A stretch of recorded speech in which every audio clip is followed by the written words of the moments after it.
UGC NET English previous year's papers sold with explanations. Which ancient writer's name is directly mentioned in Lord Byron's poem The Isles of Greece?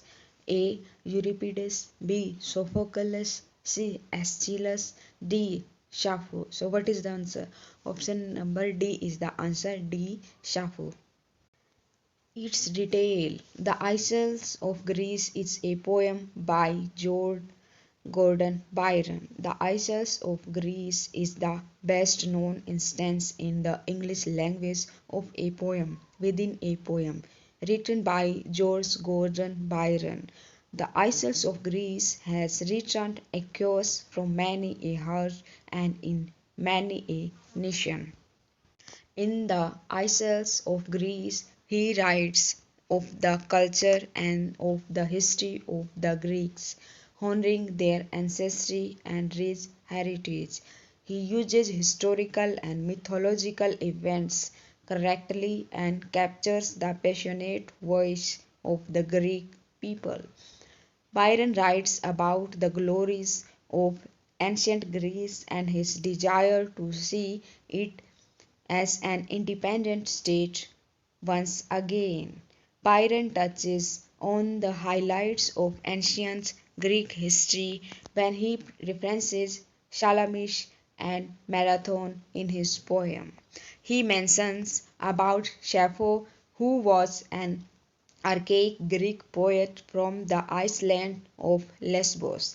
Sappho is known for her lyric poetry, written to be sung while accompanied by a lyre. In ancient times, Sappho was widely regarded as one of the greatest lyric poets and was given names such as the 10th Muse and the Poetess. What attitude towards death would you find in such poems as Tennyson's Crossing the Bar, Whiteman's Death Carol, and Kipling's 𝗟𝗏?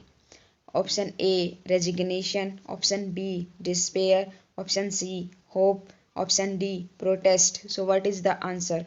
Option number C is the answer. Hope.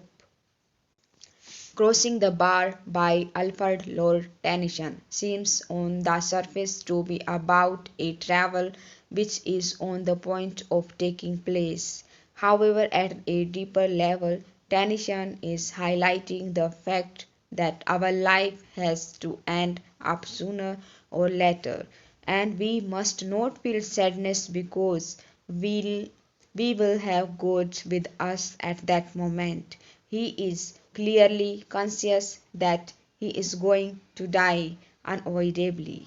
However, he finds consolation not even in God but in the hope of finding God, his pilot face to face. Whiteman's role as America's poet of death was shaped in part by his intellectual milieu.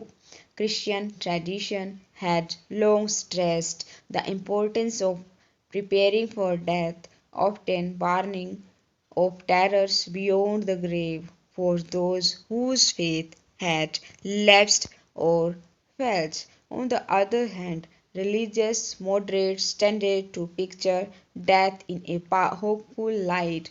He remained steadfast in his belief that death serves a useful purpose in the course of human development and that an individual death is to be accepted calmly and hopefully.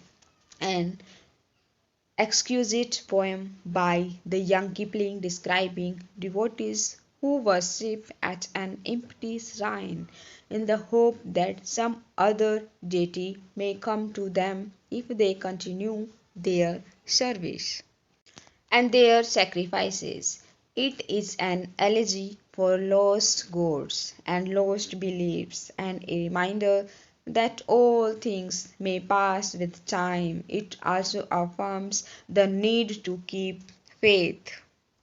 One of the most flexible meters dash is a 5-foot line It was introduced by Geoffrey Chaucer in the 14th century and has since then become the commonest of meters in English poetry. Option A, iambic. Option B, troic. Option C, hexameter. Option D, pentameter. So what is the answer? Option number D is the answer, pentameter. Geoffrey Chaucer, 1343 to 1400, was an English poet and author, widely considered the greatest English poet of the Middle Ages. He is best known for the Canterbury Tales. Chaucer has been styled the father of English literature. Chaucer was the first to use the iambic pentameter in English, and it has remained perhaps the most popular of all verse forms in English literature. A pentameter is a line of verse with 5 feet. Chaucer used exact iambic pentameter lines like that one frequently enough for our ears and brains to get to expect that pattern. The titular figure of Federico Garcia Lorca's elegy Lament for Ignacio Sanchez Mejías was option A revolutionary who was associated with Che Guevara. Option B, a popular priest and poet. Option C, a spy who helped the revolutionaries during the Spanish Civil War. Option D, a popular matador and writer. So what is the answer? Option number D is the answer, a popular matador and writer.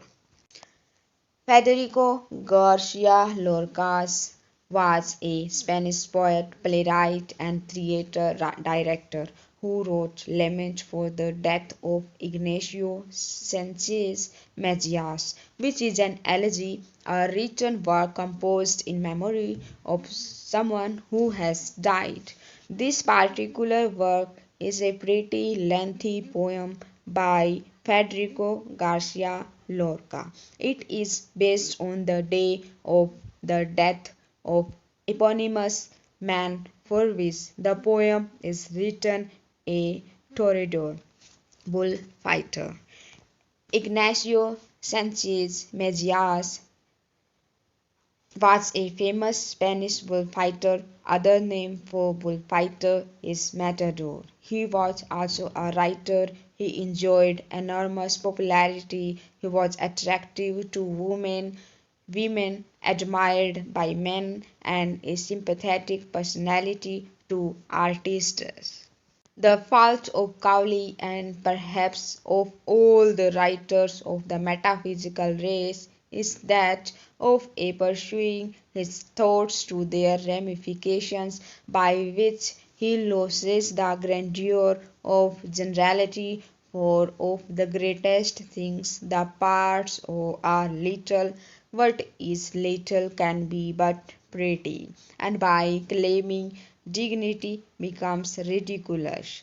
Thus all the power of description is destroyed by scrupulous enumeration, and the force of metaphors is lost when the mind by the mention of particular is turned more upon the original than the secondary sense, more upon that from which a illustration is drawn than that to which it is applied. What Dr. Johnson actually fault here is option A, the metaphysical insistence on the particular than the general.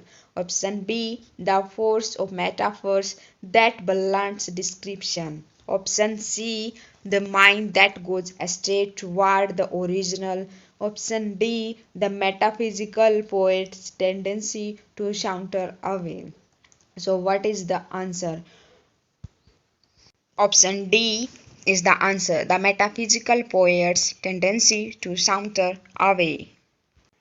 Johnson pointed out that the fault with metaphysical poets like Donne and Cowley is that pursuing thoughts to their last ramifications and their branches seem to have lost roots with their own roots.